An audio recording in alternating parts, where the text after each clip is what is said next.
السلام علیکم ورحمۃ اللہ۔ بہت ہی اہم مسئلہ ہے کہ اگر نماز کے دوران ہوا خارج ہو جائے تو کیا کرنا چاہیے۔ دیکھیں، دو صورتیں ہیں۔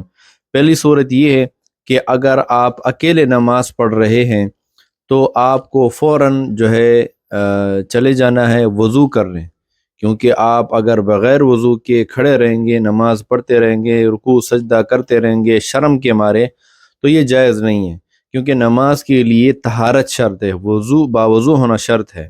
اس لیے اگر آپ بغیر وضو کے رکوع سجدے کریں گے، شرم کی وجہ سے نہیں جائیں گے، تو یہ گناہ ہوگا۔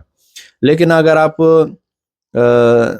جماعت کے ساتھ نماز پڑھ رہے ہوں تو تب بھی آپ کو چلے جانا چاہیے، جماعت کو چھوڑ دیں، جا کر وضو کریں، پھر اگر جماعت کھڑی ہے، جماعت ابھی بھی باقی ہے تو جماعت کے ساتھ شامل ہو جائیں، اگر جماعت ہو چکی ہے تو پھر آپ باقی اپنی اکیلے نماز پڑھیں گے۔ اور جب آپ کا وضو ٹوٹ جائے، ہوا خارج ہو جائے نماز کے دوران، تو آپ اپنی ناک پر یوں ہاتھ رکھیں، یوں ناک پر ہاتھ رکھیں، یعنی لوگ یہ سمجھیں گے کہ اس کو نکسیر ہو گئی ہے، یعنی نکسیر پھوٹ گئی ہے، یعنی ناک سے خون نکل آیا ہے، تو اس طرح بہانہ کر کے چلے جانا ہے، اور اپنے آپ کو